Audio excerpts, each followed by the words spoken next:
હવે અવાજ આવે છે? ઓકે, ચાલો સરસ. Late start. આપણે A1 બેચનો આજનો આપણો પહેલો લેક્ચર સ્ટેટિસ્ટિક. વધારાનું કાંઈ નહીં લેતા આજે આપણે સૂચકાંકની રીતો વિશે વાત કરવાના. સૂચકાંક કોને કહેવાય, સૂચકાંકની અચલ અને પરંપરિત આધારની રીત વિશે વાત કરશું, સૂચકાંકનું આધાર પરિવર્તનની રીત વિશે વાત કરશું અને લાસ્પિયર પાસે ફિશરની રીત વિશે વાત કરશું.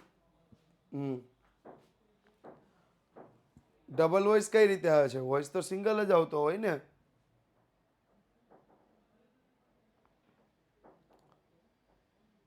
હનીશભાઈ ઓકે જ છે. હા, જેને પ્રશ્ન હોય ને એક વખત બહાર નીકળીને ફરીથી આવી જાય.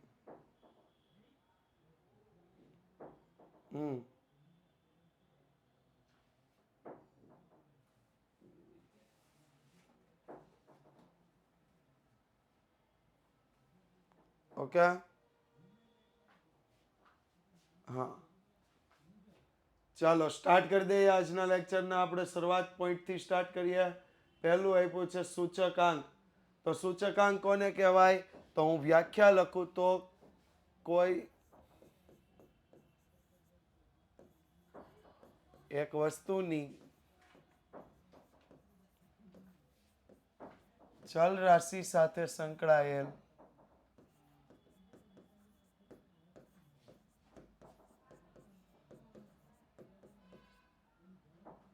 આપેલ સમયની કિંમતમાં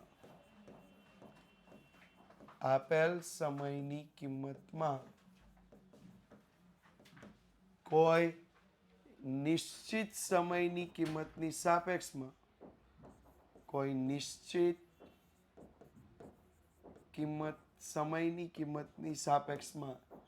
સમયની કિંમતની સાપેક્ષમાં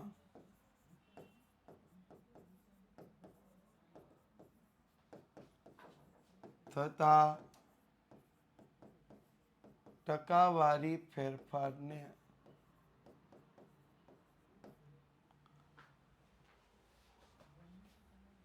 સૂચકાંક કહે છે.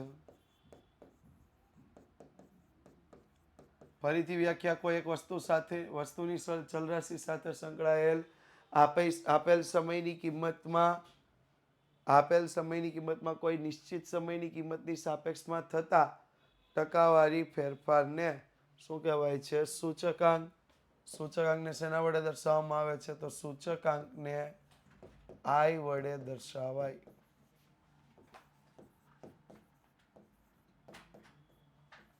શેના વડે દર્શાવાય?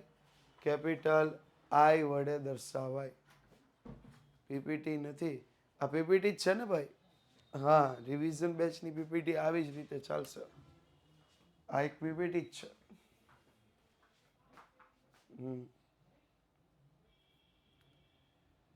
ત્યાર પછી નેક્સ્ટ પોઈન્ટ આપણને આપ્યો છે સામાન્ય સૂચકાંક. તો શું કહેવા માંગે છે સામાન્ય સૂચકાંક? તો કે બે કે તેથી વધુ વસ્તુના આપેલ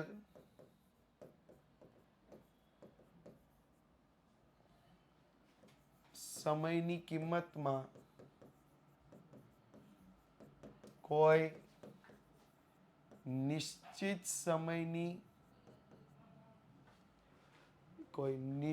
સમયની કિંમતની સાપેક્ષમાં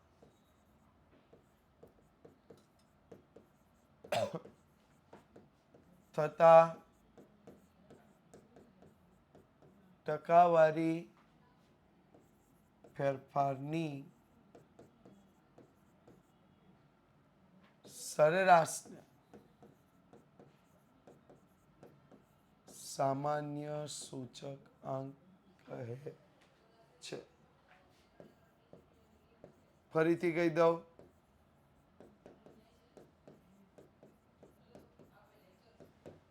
બે કે તેથી વધુ વસ્તુના આપેલ સમયની કિંમતમાં કોઈ નિશ્ચિત સમયની કિંમતની સાપેક્ષમાં થતા ટકાવારી ફેરફારની સરેરાશ. એટલે બે થી વધુ વસ્તુ આપી હોય, જો એમાં સાપેક્ષ ટકાવારી ફેરફાર થાય તો એને સૂચકાંક કહેવાય, જેને આપણે શેના વડે દર્શાવ્યો? આઈ વડે દર્શાવ્યો. જ્યારે આવા જુદા જુદા વસ્તુના આઈ આપેલા હોય એટલે સૂચકાંક આપ્યા હોય અને એની સરેરાશ મેળવીએ તો એને શું કહેવાય છે? સામાન્ય સૂચકાંક. અહીંયા સુધી કમ્પ્લીટ? રેડી?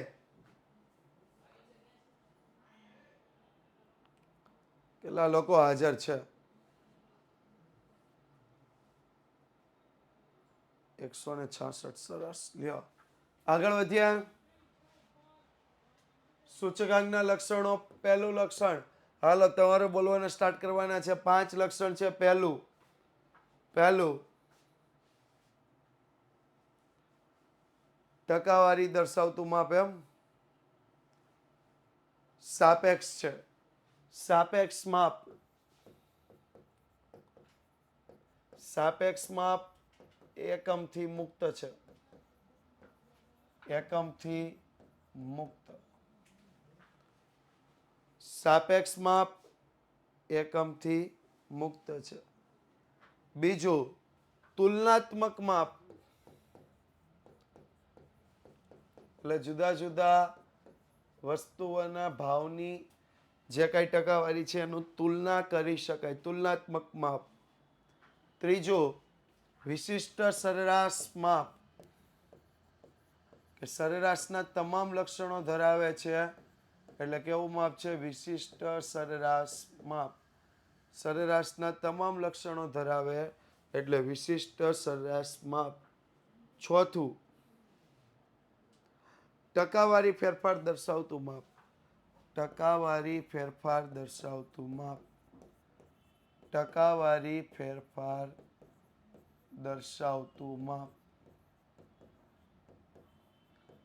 પાંચમું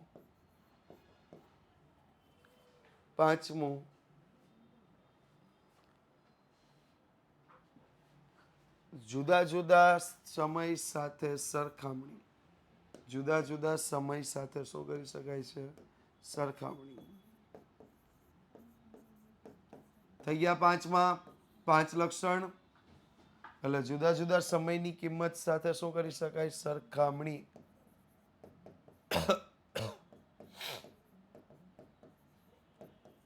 ડન અહીંયા સુધી? કમ્પ્લીટ? લક્ષણો આ કદાચ 2 માર્ક્સમાં પૂછી શકે. ત્યાર પછી છે સૂચકાંકની રીત. એમાં સૂચકાંકની રીતમાં પહેલી છે અચલ આધારની રીત.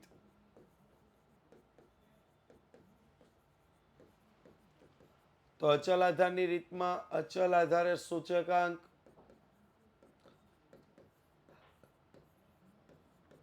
અચલ આધારે સૂચકાંક મેળવવાનું સૂત્ર ચાલુ વર્ષની ચલ કિંમત છેદમાં આધાર વર્ષની ચલ કિંમત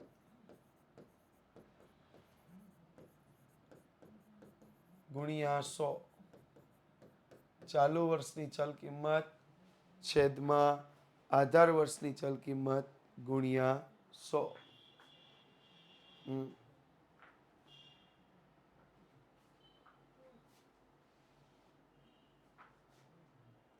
સૂચકાંકની રીતમાં મુખ્ય 2 જ આવે નહીં, ઘણી બધી રીત આપણે શીખીએ છીએ હજી. અને બીજું છે પરંપરિત આધારની રીત. તો પરંપરિત આધારની રીતમાં પરંપરિત આધારે સૂચકાંક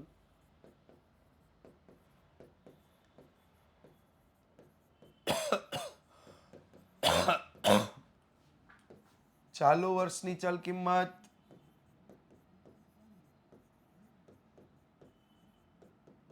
છેદમાં આગળના વર્ષની ચલ કિંમત આગળના વર્ષની ચલ કિંમત ગુણ્યા 100. ચાલુ વર્ષની ચલ કિંમત છેદમાં આગળના વર્ષની ચલ કિંમત ગુણ્યા 100. કમ્પ્લીટ. હાલો અહીંયા સુધી પૂરો. અચલ આધારે સૂચકાંક અને પરંપરિત આધારે સૂચકાંક. અચલ આધારે સૂચકાંક એટલે ચાલુ વર્ષની ચલ કિંમત છેદમાં આગળના વર્ષની ચલ કિંમત ગુણ્યા 100. જ્યારે પરંપરિત આધારે સૂચકાંક એટલે અચલ આધાર એટલે ચાલુ વર્ષની ચલ કિંમત છેદમાં આધાર વર્ષની ચલ કિંમત ગુણ્યા 100.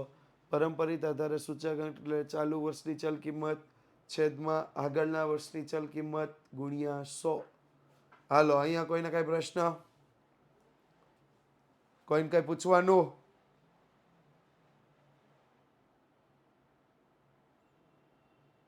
નહીં.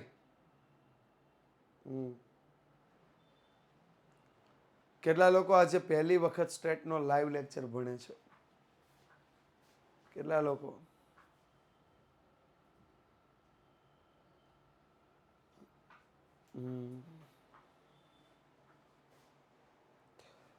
જો અહીંયા ધ્યાન. આધાર વર્ષ કોને કહેવામાં આવે અથવા આધાર વર્ષ કેવું હોય? તો કે આધાર વર્ષ સામાન્ય કે પ્રામાણ્ય વર્ષ હોવું જોઈએ. આધાર વર્ષ સામાન્ય કે પ્રામાણ્ય વર્ષ હોવું જોઈએ. આધાર વર્ષ કેવું હોવું જોઈએ? સામાન્ય હોવું જોઈએ અથવા તો પ્રામાણ્ય હોવું જોઈએ.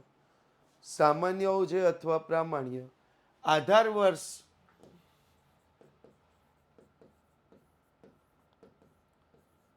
કુદરતી ઘટના, માનવ સર્જિત ઘટના,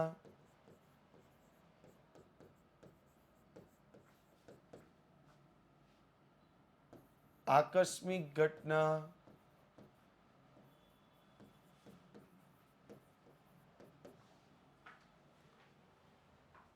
રાજકીય ઘટના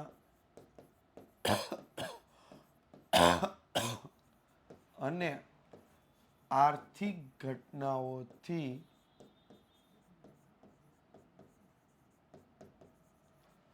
મુક્ત હોવું જોઈએ. મુક્ત હોવું જોઈએ. આ બધા પ્રકારની ઘટનાઓથી કેવું હોવું જોઈએ? મુક્ત. આધાર વર્ષ સામાન્ય કે પ્રામાણ્ય વર્ષ હોવું જોઈએ. આધાર વર્ષ કુદરતી ઘટના, માનવ સર્જિત ઘટના, આકસ્મિક ઘટના અને રાજકીય ઘટના અને આર્થિક ઘટનાઓથી મુક્ત હોવું જોઈએ. બીજું, આધાર વર્ષ દૂરના ભૂતકાળને લગતું હોવું જોઈએ નહીં. લાંબો દૂરનો ભૂતકાળ હોય એવા વર્ષને આધાર વર્ષ લઈ શકાય નહીં. એટલે આધાર વર્ષ દૂરના ભૂતકાળને લગતું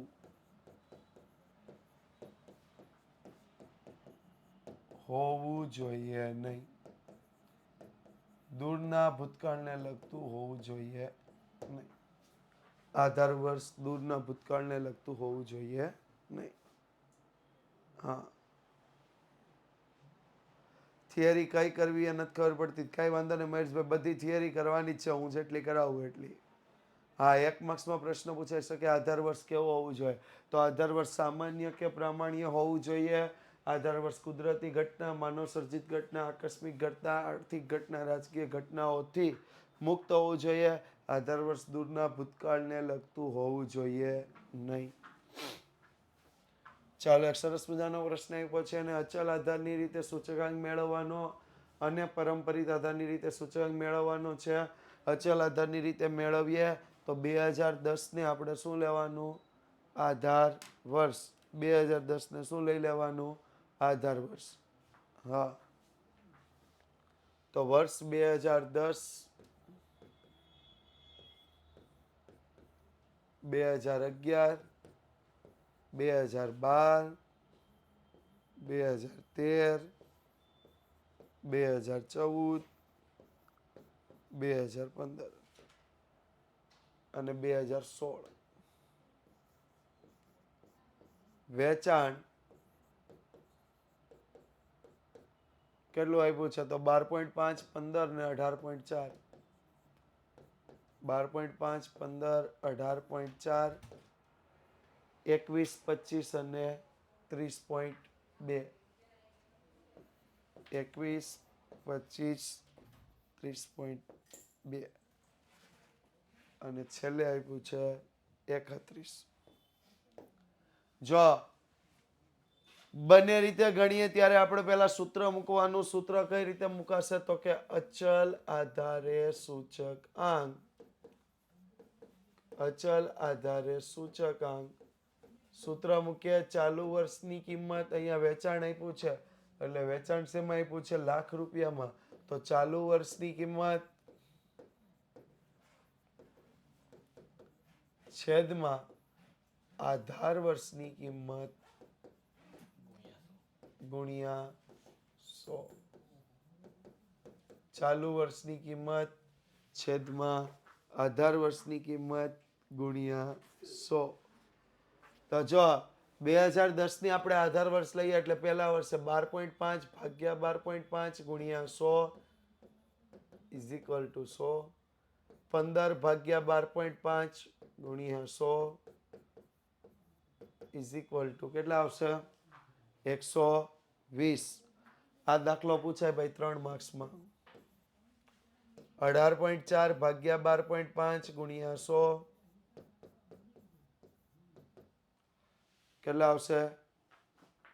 147.2. 21 ભાગ્યા 12.5 ગુણ્યા 100 કેટલા આવશે? 168. 25 ભાગ્યા 12.5 ગુણ્યા 100 200. 30.2 ભાગ્યા 12.5 ગુણ્યા 100 કેટલા આવશે? 30.2 ભાગ્યા 12.5 ગુણ્યા 100 241.6 અને 31 ભાગ્યા 12.5 ગુણ્યા 100 કેટલા આવશે? 248. ત્યારબાદ પરંપરિત આધારે સૂચકાંક મેળવીએ. પરંપરિત આધારે સૂચકાંક શું આવશે? ચાલુ વર્ષની કિંમત છેદમાં આગળના વર્ષની કિંમત ગુણ્યા 100. ચાલુ વર્ષની કિંમત છેદમાં આગળના વર્ષની કિંમત ગુણ્યા 100. ચાલુ વર્ષની કિંમત 12.5 આગળના વર્ષની કિંમત 12.5 ગુણ્યા 100 ઇઝ ઇક્વલ ટુ 100. પછી 15 ભાગ્યા 12.5 ગુણ્યા 100 ઇઝ ઇક્વલ ટુ 120. ત્રીજા વર્ષની કિંમત બદલાય એટલે 18.4 ભાગ્યા 15 ગુણ્યા 100 કેટલા આવશે? 122.67. ત્યારબાદ 21 ભાગ્યા 18.4 ગુણ્યા 100 કેટલા આવશે? 114.13. ત્યારબાદ 25 ભાગ્યા 21 ગુણ્યા 100 કેટલા આવશે? 119.05.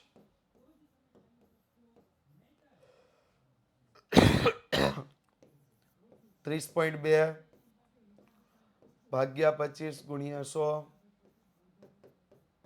120.8.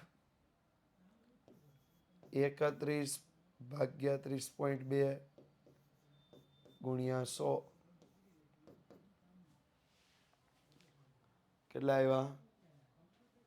102.65.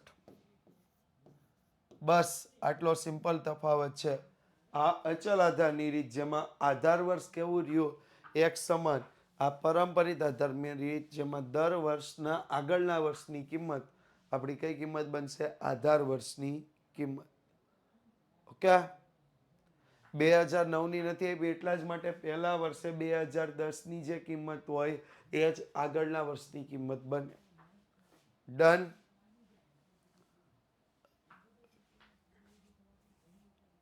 જોઈ લો. રેડી?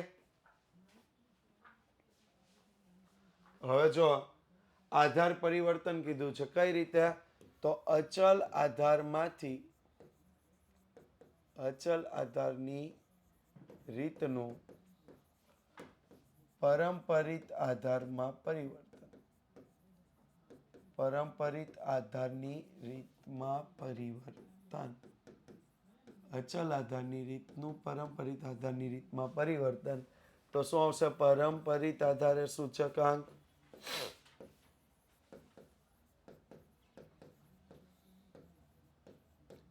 પારંપરિત આધારે સૂચકાંક બરાબર ચાલુ વર્ષનો અચલ આધારે સૂચકાંક. ચાલુ વર્ષનો અચલ આધારે સૂચકાંક છેદમાં આગળના વર્ષનો અચલ આધારે સૂચકાંક ગુણ્યા 100.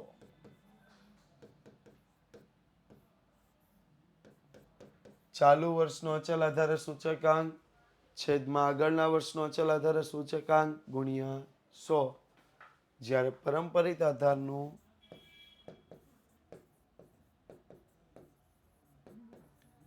પારંપરિત આધારની રીતનું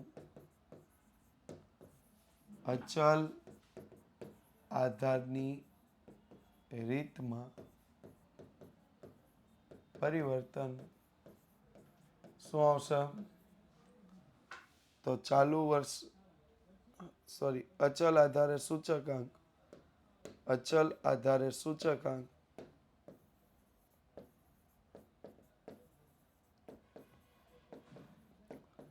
અચલ આધારે સૂચકાંક મેળવવા માટે શું આવશે?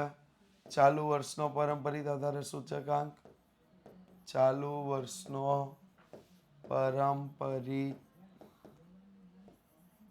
આધારે સૂચકાંક ગુણ્યા આગળના વર્ષનો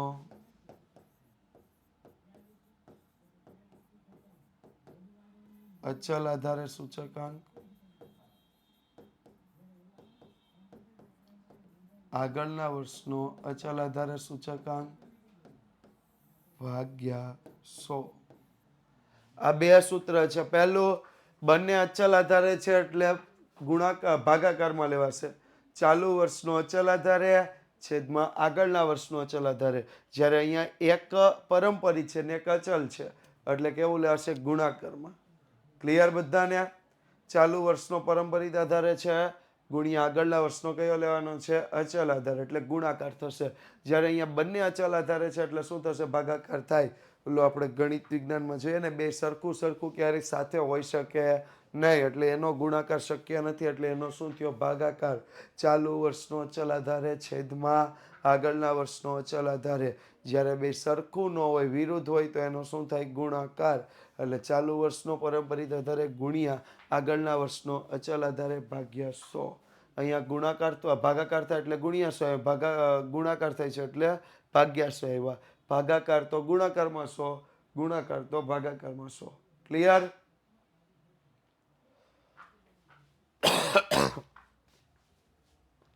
કોઈનો જવાબ નથી આવતો? હા,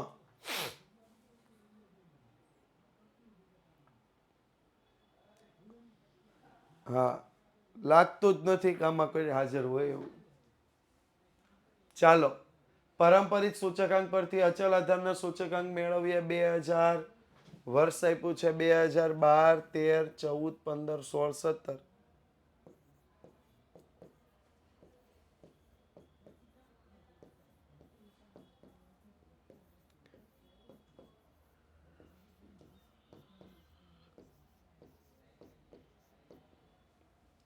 સૂચકાંક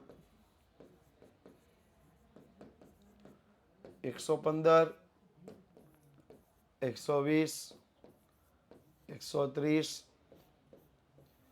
110, 120, 125. આ આપ્યા છે કેવા પારંપરિક, ફેરવવાના શેમાં છે અચલ, તો શું લખશું? અચલ આધારે સૂચક આંક.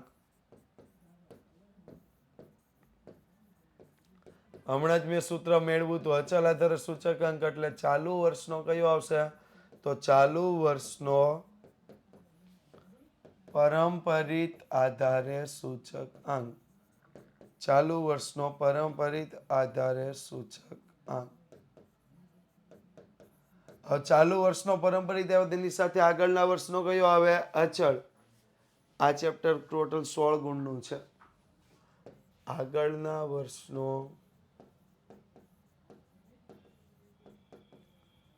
અચલ આધારે સૂચકાંક.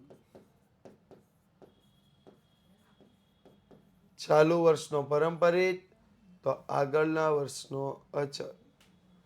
જો અહીંયા આગળનું વર્ષ આપ્યું નથી, પણ એનો અચલ આધારે સૂચકાંક કેટલો લેવાનો? 100. એટલે 115 ગુણ્યા 100 ભાગ્યા 100 બરાબર 115. બીજા વર્ષ માટે લઈએ તો 120. હવે અચલ આધારે જે જવાબ આવ્યો હોય એ ગણવાનો.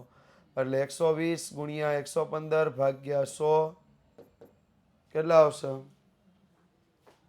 138. 130 ગુણ્યા 138 ભાગ્યા 100 કેટલો આવ્યો?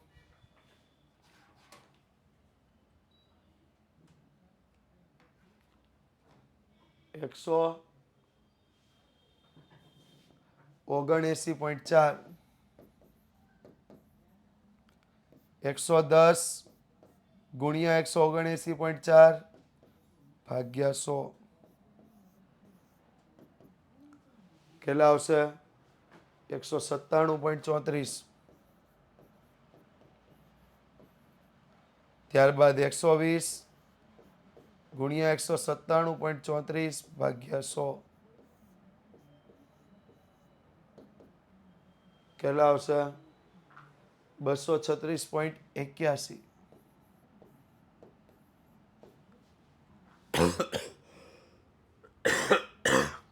ત્યારબાદ 125 ગુણ્યા 236.81 ભાગ્યા 100 કેટલા આવશે?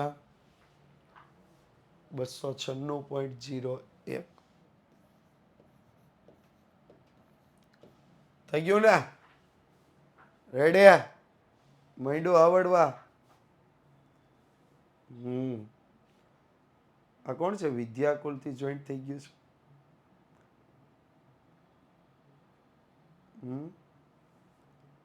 કુછ તો લોચા કર દિયા. કેટલા છે ભાઈ? કેટલા હાજર?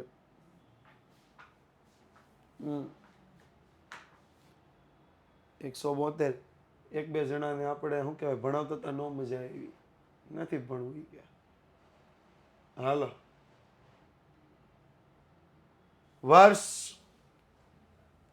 લખીએ. વર્ષ 2009, 2010, 2011, 2012, 2013, 2014. અચલ આધારે સૂચકાંક. અચલ આધારે સૂચકાંક.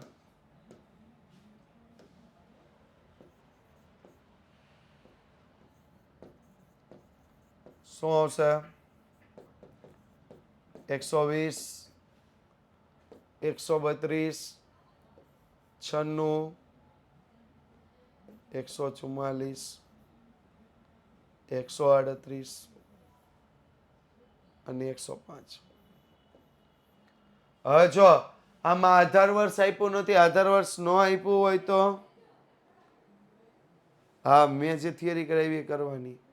જો મેં જે અહીંયા જે હું તમને કહું, ફિક્સ તમને આધાર વર્ષ ન આપ્યું હોય તો પહેલું વર્ષ એ તમારું આધાર વર્ષ બનશે. એટલે આપણને આપેલા અચલ આધારના સૂચકાંકનું પરંપરિતમાં રૂપાંતર કરવાનું છે. તો પરંપરિત આધારે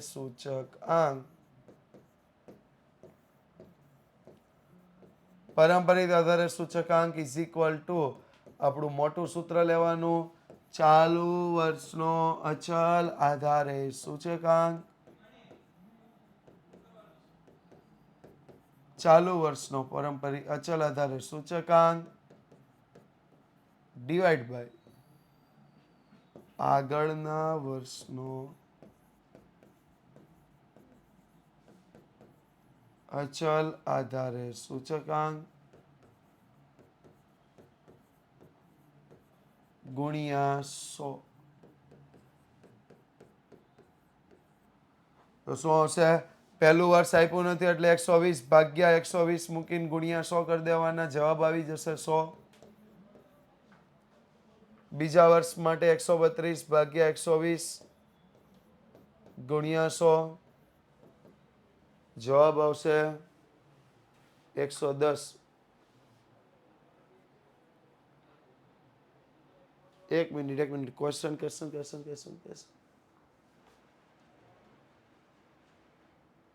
આમાં આધાર વર્ષની જરૂર હોય ભાઈ. હા, 120 લેવાના, કારણ કે જો આપ્યું હોય તો એ વર્ષનો 100 આવે. અહીંયા ફિક્સ આપ્યું નથી એટલે પહેલા વર્ષે આધાર વર્ષ પણ એ જ, આગળનું વર્ષ પણ એ જ અને ચાલુ વર્ષ પણ એ. અહીંયા 110 આવશે. પછી 96 ભાગ્યા 132 ગુણ્યા 100 કેટલા આવશે? 72.73. 144 ભાગ્યા 96 ગુણ્યા 100, 144 ભાગ્યા 96 150. 138 ડિવાઈડ બાય 144 ગુણ્યા 100 કેટલા આવ્યા? 95.83. થોડુંક ભેગું લખવું પડશે નહીં? આડાવડી લાઈનમાં જતું રહ્યું છું. જો પહેલું 120 ભાગ્યા 120 ગુણ્યા 100 એટલે 100. બીજા વર્ષે 132 ભાગ્યા 120 ગુણ્યા 100 એટલે 110. ત્રીજા વર્ષે 96 ભાગ્યા 132 ગુણ્યા 100 72.73. ત્રીજા વર્ષે 144 ભાગ્યા 96 ગુણ્યા 100 150. 138 ભાગ્યા 144 ગુણ્યા 100 કેટલા આવ્યા? હા, 95.83. અને છેલ્લા વર્ષે 105 ભાગ્યા 138 ગુણ્યા 100 કેટલા આવશે? 76.09. 76.09.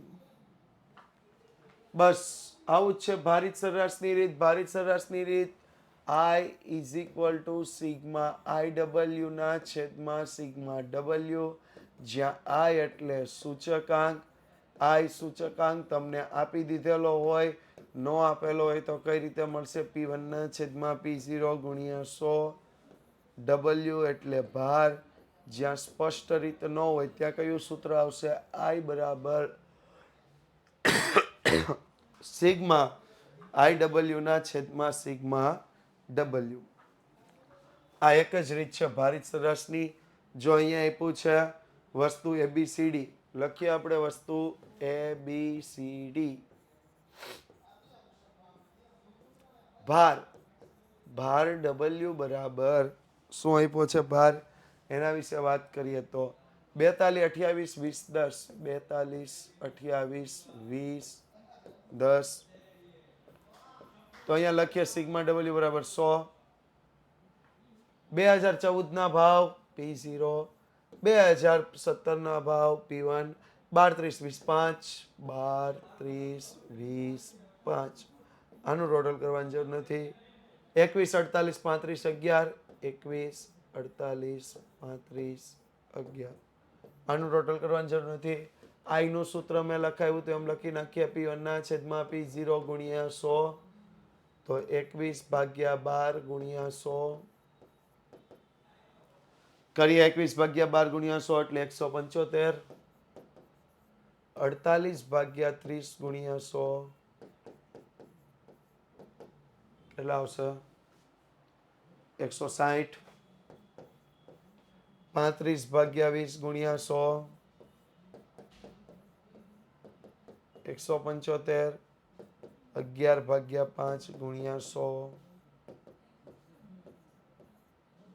220 હવે IW લઈએ આનું ટોટલ પણ કરવાની જરૂર નથી IW 175 ગુણ્યા 42 કેટલા થશે 175 ગુણ્યા 42 73 50 160 ગુણ્યા 28 44 80 175 ગુણ્યા 20 3500 અને 220 ગુણ્યા 10 2200 કરો ટોટલ આ ટોટલ બનશે આપણને સિગ્મા IW મળશે કરી દો ટોટલ સિગ્મા IW નું 17530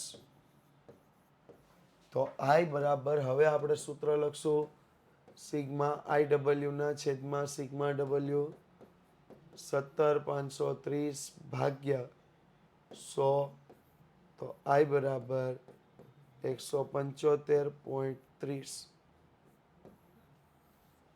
175.30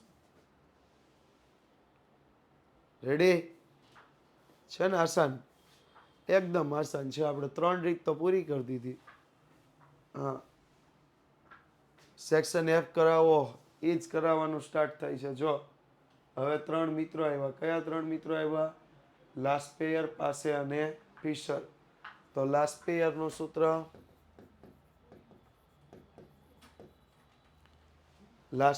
સૂત્ર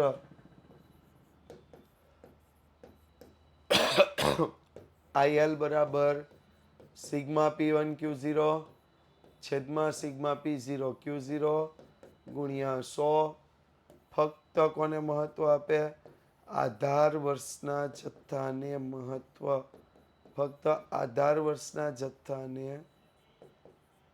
મહત્વ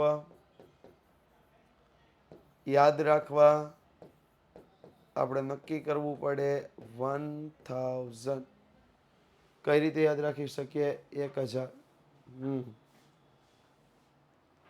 ભારિત સરસ વાળી રીત એલા ભાઈ આવી તો ગઈ છે ભારિત સરસ વાળી રીત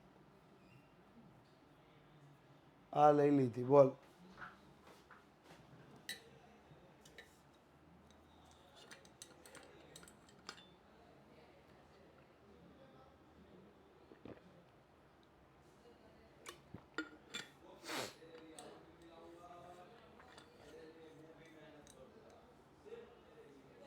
નહીં એવું ફિક્સ નથી હોતું જીવન નિર્વાહ ખર્ચે ક્યારેક પૂછાય છે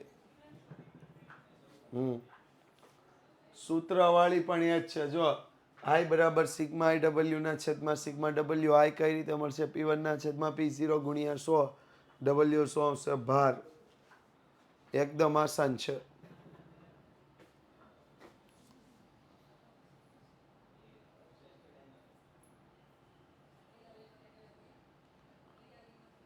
લાસ્ટ પેર નું સૂત્ર થઈ ગયું હવે જોઈએ પાસેનું સૂત્ર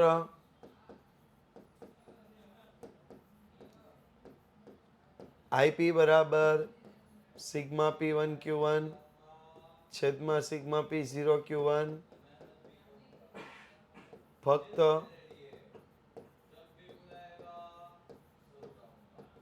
ચાલુ વર્ષના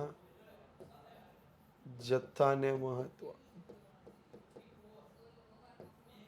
યાદ રાખવા શું આવશે 1101 શું આવશે 1101 અને છેલ્લું સૂત્ર છે ફિશરનું સૂત્ર. ફિશરભાઈએ સૂત્ર આપ્યું, એક આધાર વર્ષનું સૂત્ર આપ્યું, બીજે ચાલુ વર્ષનું સૂત્ર આપ્યું. ફિશરભાઈએ બેયનું કમ્બાઈન સૂત્ર ગુણોત્તર મધ્યક આપ્યું, IL ઇન્ટુ IP. તો IF બરાબર વર્ગમૂળમાં સિગ્મા P1 Q0 છેદમાં સિગ્મા P0 Q0 ગુણ્યા સિગ્મા P1 Q1 છેદમાં સિગ્મા P0 Q1 વર્ગમૂળની બહાર કેટલા લીધા? 100. આને કેવું સૂત્ર ગણવામાં આવે છે? આદર્શ સૂત્ર. આદર્શ સૂત્ર. તમને 1 માર્ક્સનો પ્રશ્ન, તમને જ્યારે પણ દાખલો પૂછાય ત્યારે એવું લખે કે આદર્શ સૂત્રની મદદથી સૂચકાંક મેળવો, તો આદર્શ સૂત્ર કોનું આવશે? ફિશરનું. કોનું આવશે? ફિશર.